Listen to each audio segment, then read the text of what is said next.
Very good morning all. Today I shall discuss about basic radiological principles and objectives for diagnostic imaging in implantology. Beginning with radiology, in the year 1895, Röntgen discovered X-rays. Since then, various imaging modalities from two-dimensional view to multidimensional view are being developed.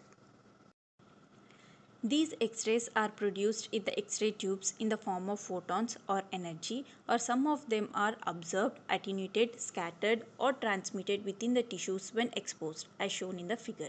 These transmitted photons then interact with the image receptors, which upon processing forms the image on the film.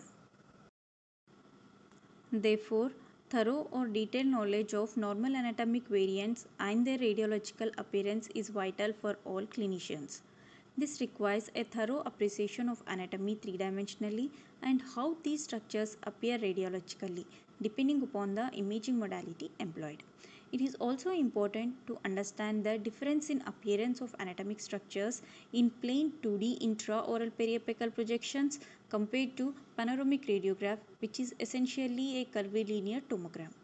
And the radiologic anatomy as seen in plain 2D images also differs from that seen in 3D volumetric images, such as seen in multi-slice computer tomography and cone beam imaging. Coming to basic radiological principles. Successful oral implantation highly dependent on proper pre-operative treatment planning, in which appropriate radiographic evaluation of the edentulous ridge and potential implant site plays an important role. Radiography should be based on comprehensive clinical examination, and the selection of radiographic technique should be such that it should provide all the desired information with adequate precision and dimensional accuracy. Adequate number of images should be chosen to provide all the information related to the anatomic considerations. Irrespective of the technique used, the basic principle behind imaging modality is to place the patient, X-ray beam and imaging receptor in such a manner that there is minimal or no distortion with adequate sharpness and resolution of the image. Whenever radiographic methods are used to acquire information, make sure that the benefit of using them should exceed the financial costs involved. And foremost important is radiation dose exposure to the patient should be minimal. The choice of radiographic technique appropriate for a given patient depends on a number of factors, which includes the type of implant to be used, the position of the remaining dentition, and the extent to which bone quality or quantity is in question, cost and availability, the type of case, and the radiation exposure. Now, moving to objectives. Regardless of imaging technique used, the objective should include an evaluation to exclude pathology, ability to visualize the implant site in mesiodistal, buccolingual and superior inferior dimensions, identify anatomic structure, measure the quantity, quality and location of the available bone. Capacity for evaluation of trabecular bone, bone mineral density and cortical thickness. Imaging objectives depends on multiple factors for the selection of a radiographic techniques.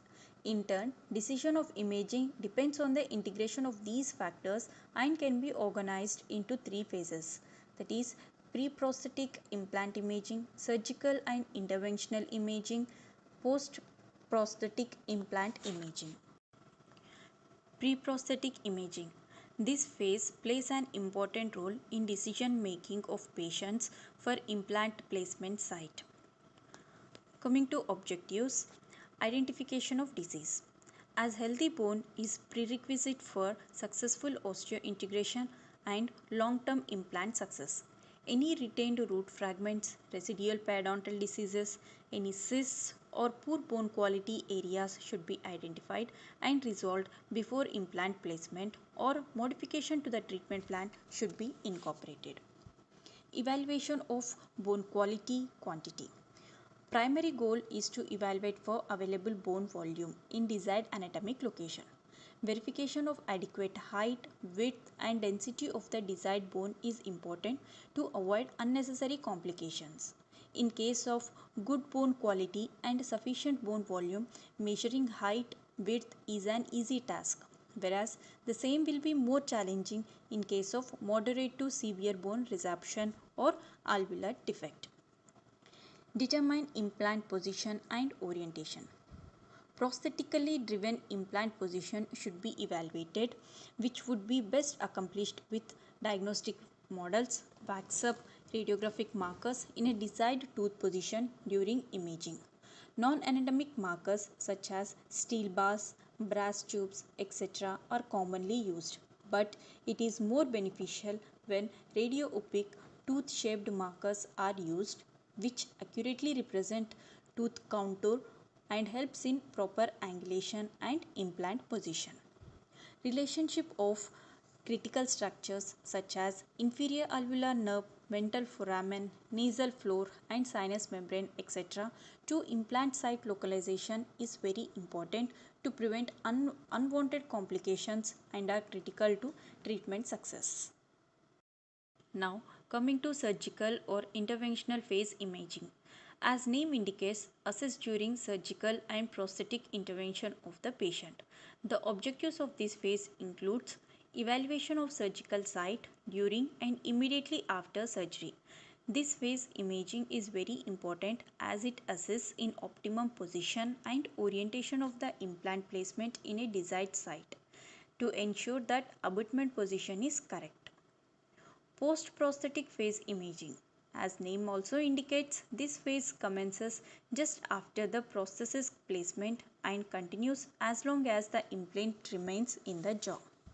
Again, the objectives for this phase includes evaluation of long-term maintenance of implant rigid fixation, for the evaluation of healing pattern after the implant placement and evaluation of any changes in crustal bone level around the functioning implants.